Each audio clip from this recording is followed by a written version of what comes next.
بواب عمارة، بواب عمارة ولع في العمارة. خلي بالك يا معلم انت وهو لما تجيبوا بوابين او تجيبوا واحد يشتغل في العمارة بتاعتكم، خلي بالكم لو انتم لقيتوا الراجل ده مش كويس او مش كويس، مشوه بالراحة. اللي حصل كالآتي: فيصل عندنا، واحط لك صورة من الموضوع في التعليقات. فيصل عندنا بواب العمارة بيتخانق مع مراته دايما، يعني دايما يضربها ويعملها. طبعا عادي يعني، الناس المهم يعني ايه بيستهلكوا بينهم مش عارف ايه. مراته فضحت لك الراجل ده كان ادمن كذا مره واتحجز في مصحه ومخدرات وبتاع وبلدره. طبعا الناس في العماره خايفين على نفسهم وخايفين على عيالهم، ده الطبيعي، الطبيعي يعني. الناس ما افترتش، الناس مش وحشه، الناس مش ظالمه، الناس خافت على نفسها. طبعا انت بتروح شغلك، مراتك تروح شغلك، تروح شغلها، العيال لوحديهم ممكن لا قدر الله يعمل فيهم حاجه بتاع، ما هو مدمن. قامت الناس قالت لك لا مش هينفع، ده ما ينفعش.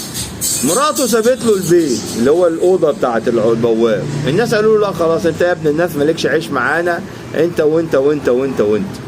يعمل ايه بقى؟ يعمل ايه؟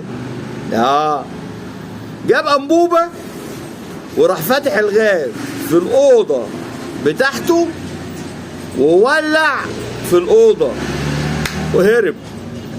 طبعا لما ولع في الاوضه دخان كتير طبعا والدنيا والتيت والتيت والتيت.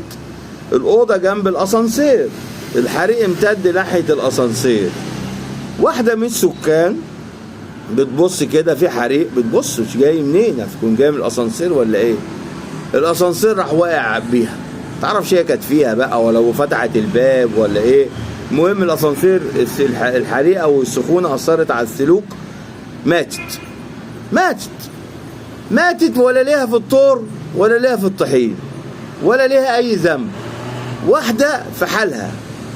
قمت انا بقول لك لما تلاقي عندك بواب العماره كده مشوه واحده واحده وانضموا مع بعض وخليكوا ايجابيين، عشان لما بتبقى سلبي بتيجي على دماغك. الست اللي ماتت دي ربنا يرحمها ويصبر اولادها ويصبر جوزها ويصبر عائلتها يا رب العالمين. دي يعني اكترية الناس في العماير يقول لك انا مالي، خليني في حالي. لا، ده حالك يا سلبي.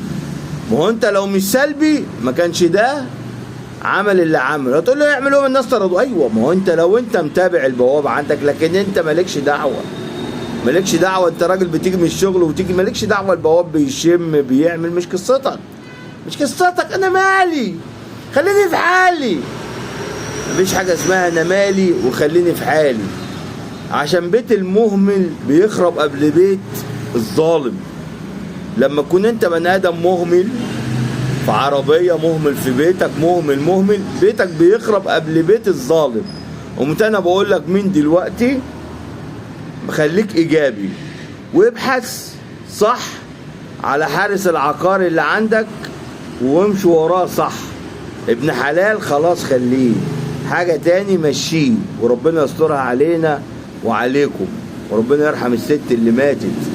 يا ما تعرفش ماتت ليه، انت متخانق مع مراتك والناس ما افتروش عليك، تولع في الناس ليه؟ ده هو كان عاوز يولع في العماره، خلي بالك، هو من ستر ربنا كان عاوز يولع في العماره. ليه؟ ولع في الاوضه بتاعته وهو فتح الغاز، الانبوبه. تخيل الانبوبه دي لو انفجرت ايه اللي حصل في العماره؟ ايه اللي كان هيحصل؟ ما هو المخدرات لحست دماغه. ما هو ده مش عاقل.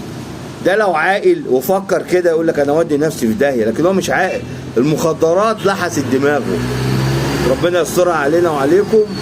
وبصوا ورا الناس اللي بتشتغل عندكم، حارس عقار، فرد امن، حد مش عارف في ورشه، حد في مكتب، حد في شركه، اعمل له تحاليل على غفله ليك ولحياتك، عشان اكتريه الجرائم بتيجي من ورا المخدرات، وربنا يسترها عليكم.